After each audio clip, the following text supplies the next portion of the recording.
하나님, 오늘도 우리에게 거룩한 말씀을 허락해 주시니 감사합니다.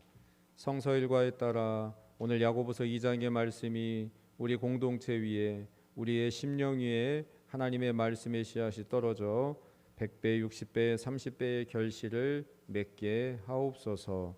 오늘 이 시간도 기록된 말씀이 선포됩니다. 오직 계시된 예수 그리스도의 말씀이 증거되도록 성령님께서 오늘 이 시간 역사하여 주옵소서. 예수님 이름으로 간절히 기도합니다. 아멘. 자, 우리는 지난 시간 믿음으로 의롭다 여기심을 받는 자가 누리는 두 가지 복을 살펴보았습니다. 사도 바울의 로마서의 말씀이었죠. 그것이 뭐였습니까? 첫째는 우리가 현재 하나님과 화해가 되고 화평을 누리게 되었다 하는 것이었습니다. 두 번째는 우리가 미래에 누리게 될 영광입니다. 하나님의 영광의 자리에 초대받게 된다 하는 것입니다. 오늘은 남북 평화통일 기념주일 혹은 순교자 기념주일로 지키는 날입니다. 금주에 한국전쟁이 발발한 6.25의 날이 있고요. 벌써 75주년이 되고 있습니다.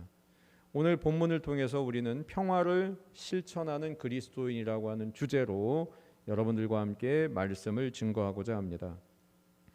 오늘 야고보서 길지 않은 성경책이죠. 그런데 이 야고보서의 저자가 누구냐? 12사도 중에 야고보라고 하는 사람이 있었습니다. 세베대의 아들 야고보죠. 근데 이 사람은 이 야고보서의 저자가 아닐 것이다. 왜냐하면 그 헤롯 안티파스에 의해서 참수를 당하게 되거든요. 그래서 이 야고보서의 저자는 예수님의 젖동생 야고보가 이 편지를 썼을 것이다 라고 학자들은 그렇게 예상하고 있습니다. 야고보 1장 1절을 보면 하나님과 주 예수 그리스도의 종이라고 자신을 소개하고 있어요. 5장밖에 되지 않은 짧은 책이지만 야고보서를 읽다 보면 이거 틀린 말은 아닌데 좀 어딘가 불편하다 싶은 그런 느낌이 들 때가 있습니다. 왜냐하면 오직 은혜, 오직 믿음, 우리는 여기에 너무 익숙하거든요. 그러니까 사도 바울이 믿음으로 말미암아 의롭다 여기심을 받는다, 이 신칭의 교리에 너무 익숙하다 보니까 오직 믿음이라고 그랬는데 야고보는 그거보다 또 다른 이야기를 하고 있거든요. 14절 말씀 보십시오. 내 형제들아, 만일 믿음이 있노라 하고 뭐가 없으면, 행함이 없으면 무슨 유익이 있으리요? 그 믿음이 능히 자기를 구원하겠느냐? 바울은 이렇게 얘기 안 한 것 같은데, 그래서 야고보하고 바울하고 대립되는 것처럼 보입니다. 믿음과 행함이 대립되는 것처럼 보이기 마련입니다. 만약에 그렇게 본다면 바울과 야고보 중에 하나는 버려야 돼요. 어떤 성경은 맞고 어떤 성경은 틀리다, 그렇게 주장해도 되는 것입니다.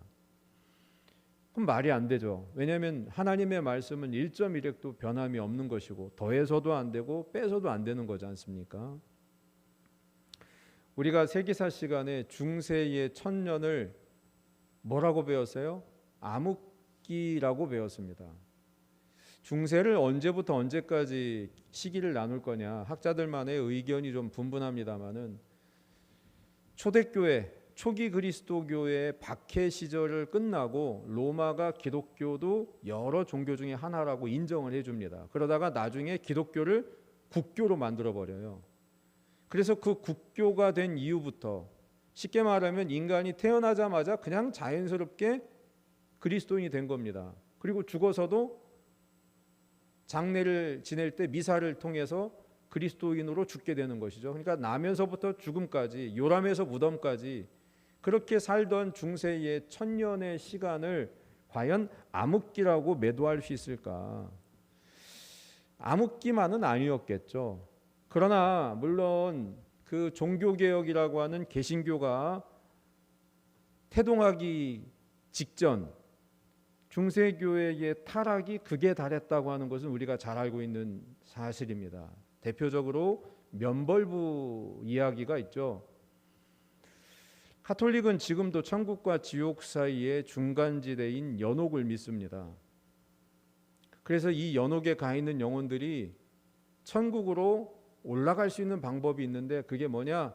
벌을 사해주는 이 면벌부 티켓을 사라는 것입니다. 지금 이런 설교를 한다고 하면 여러분들이 그런 면벌부를 사겠습니까마는 그러나 중세의 사람들은 호기심과 두려움 사이에서 이 면벌부가 불티나게 팔리게 돼요. 그 덕분에 재정이 부족한 성 베드로 성당의 건축이 마련되고 또 진행되었다고 하는 것, 우리가 다 잘 아는 사실입니다. 그래서 마틴 루터는 과연 연옥에 가 있는 영혼들이 이 면벌부를 산다고 천국으로 직행할 수 있을까? 과연 인간의 행동이, 그러한 행동이 구원을 보장하는가? 이 부분을 가지고 조목조목 95개조의 방방문을 논쟁하기 위해서 붙인 겁니다. 사실 루터가 나 종교개혁해야지 하고 95개조의 반박문을 붙인 건 아닙니다.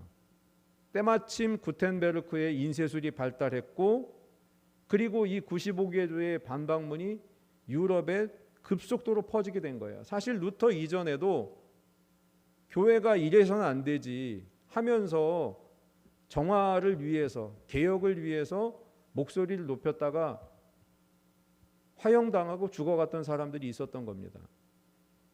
루터가 이때 붙잡았던 말씀이 뭐냐? 바울의 로마서입니다. 오직 의인은 믿음으로 말미암아 살리라.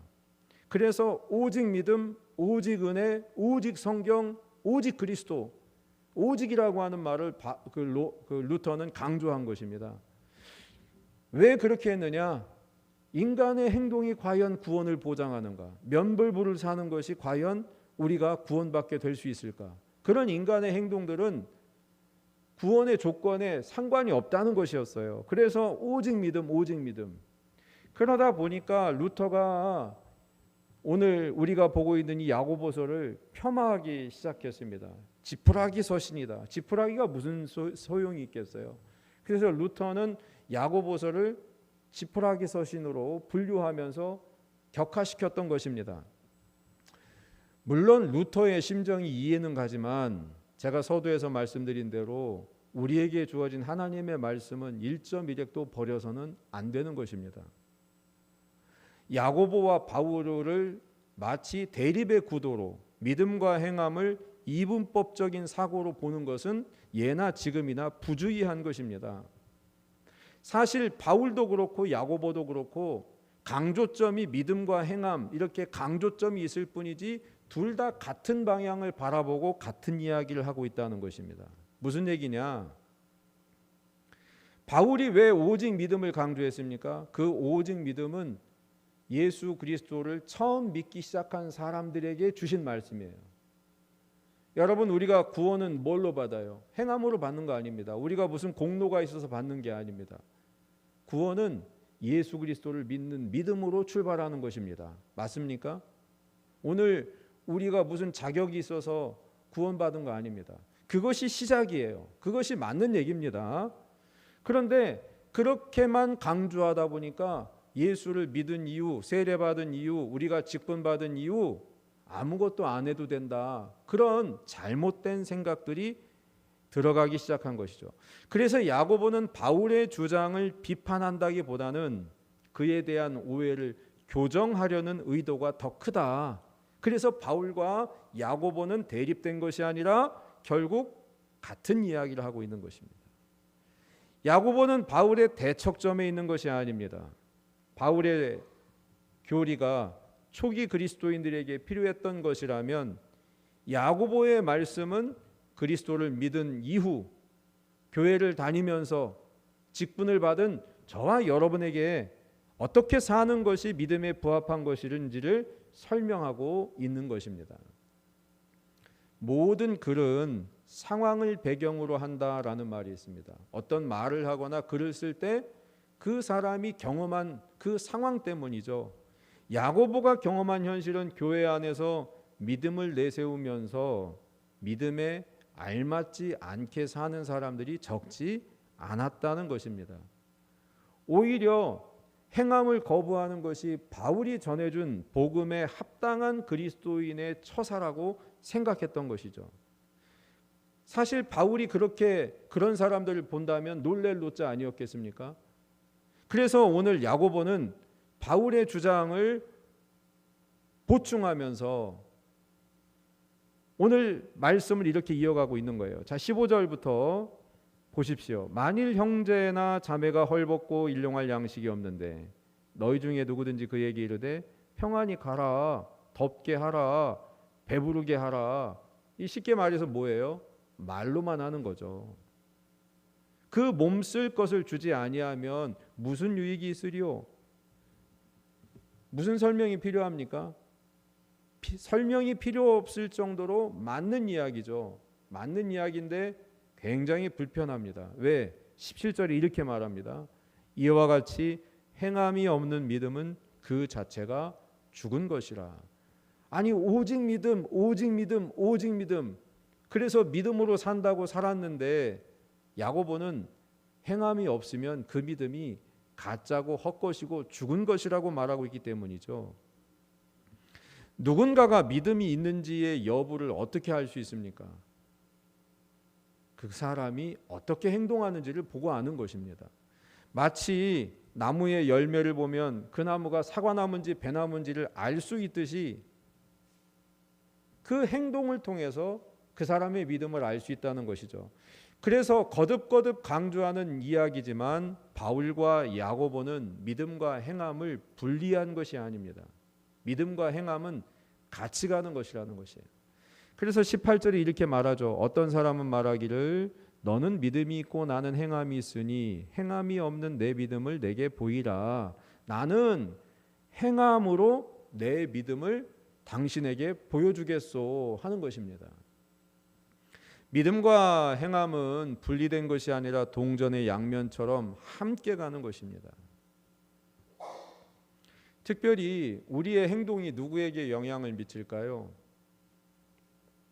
교회를 다니지 않는 사람들에게 그리스도인을 보면서 느낀 소감이나 평가를 묻는 그런 설문들이 있습니다. 종교 가운데 당신이 믿는다면 어떤 종교를 선택하겠습니까? 그런 질문들도 가끔 발표되죠. 사실 그런 결과물을 볼 때마다 섬뜩섬뜩 놀라기도 합니다. 우리가 생각하는 것과는 온도차가 있더라는 것이죠. 예를 들어보면 교인들은 말이 안 통해, 위선적이야, 예의가 없어, 이런 식의 평가들도 있다는 것입니다. 그리고 율법적이야, 이런 말들도 듣는다는 것이죠. 그런데 여러분, 이런 평가가 성경에서 보면 누구에게 빗대었던 평가였는지 아십니까? 바로 바리새인들입니다. 바리새인들은 어려서부터 하나님의 말씀을 연구하고 율법을 줄줄줄 외우던 사람들이잖아요. 그런데 예수님의 행적 가운데 복음서를 보면 예수님을 늘 꼬투리 잡고 예수님에게 와서 질문하는 것처럼 하면서 골탕 먹이는 그런 사람들이 바리새인들이었어요. 그래서 예수님은 그들을 향해서 회칠한 무덤이라고도 말하고 또 독사의 자식이라고도 말하면서 그들이 제발 하나님의 말씀을 자기는 피하고 남에게 적용시키는 그런 외식적인 행동을 멈출 것을 요청하지 않았습니까? 그런데 어쩌다가 세상 사람들에게 비춰진 오늘날 그리스도인들의 모습, 저의 모습이 마치 예수님께서 그렇게 지적하셨던 바리새인들의 모습이 있다면 이 얼마나 안타깝고 가슴 아픈 일입니까? 어쩌면 더 이상 세상은 우리들이 전해주는 말에 관심이 없지 않을까, 우리가 어떤 행동을 해도 감동을 받지 않지 않을까, 그런 염려마저 생긴다는 것이죠. 물론 구원은 행위로 보장받는 것이 아닙니다. 면벌부 같은 거를 산다고 해서 구원받는 건 아닙니다. 그러나 우리의 행동이 적어도 남을 구원할 수 있는 계기가 된다는 것입니다. 무슨 얘기입니까?